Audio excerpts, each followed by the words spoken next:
And I do want to thank our public safety representatives here tonight for being on the panel. But what was just raised is a lot of comments that came in on the questions.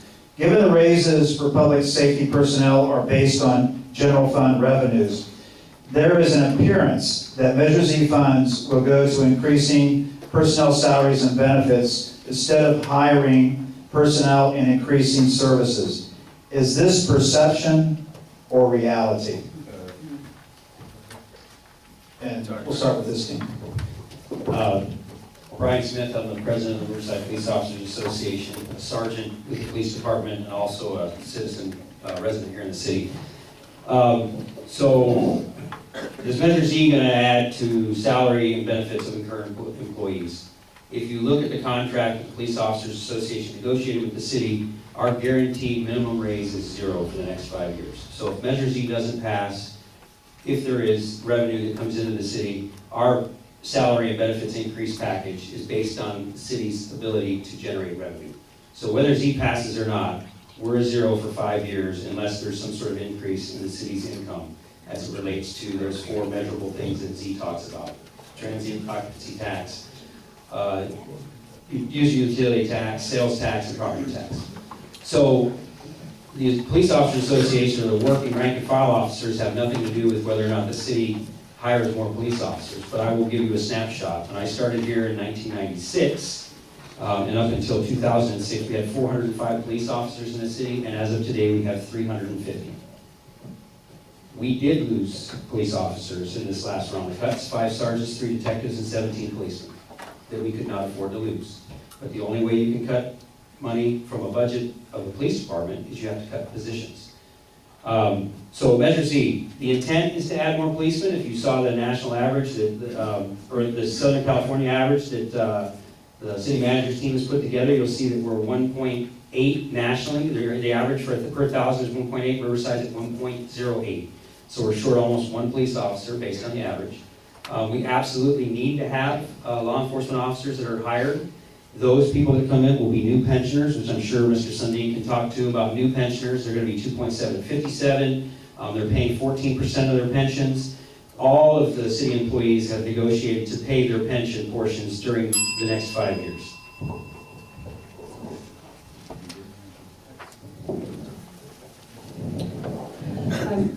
Yes, your pensions will be set to 0, but there's still a 4% increase.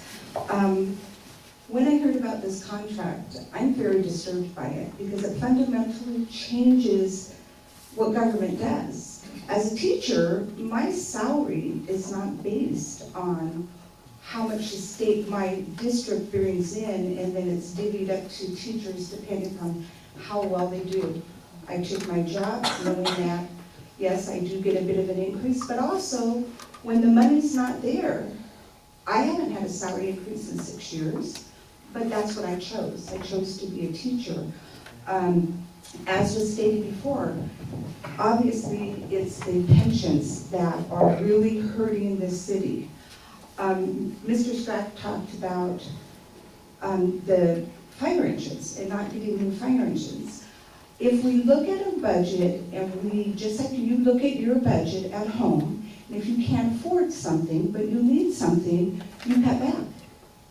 We have sold redevelopment property. The bioaquarium building was just sold to the tune of about $2.5 million, but they want to open a chow alley. Now, if we are really, really concerned about buying new fire trucks and making our budget balanced, then we need to look at all those little things because they do add up, especially over the past 6 or 8 years that I've been looking at city finances. When you go down to City Hall, nobody is cutting anywhere. In fact, any Tuesday night you can go down there and they're actually dreaming up new ways to spend the money. There's no cutting back that's been happening. Speaking of the fire engine issue, we'll come back to that really fast. The reason our fire engines are so abysmal is, and this was during Mr. Sundin, my good friend Paul Sundin being the finance director, we took no cuts in staffing during the Great Recession.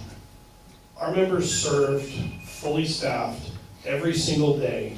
And what did get cut? It got cut that we had to replace equipment. But we agreed to give all of that back to keep our people on the streets. And that's the most important. But let's go to what this really means for the future. What this really means is we don't want a city that's like it was yesteryear.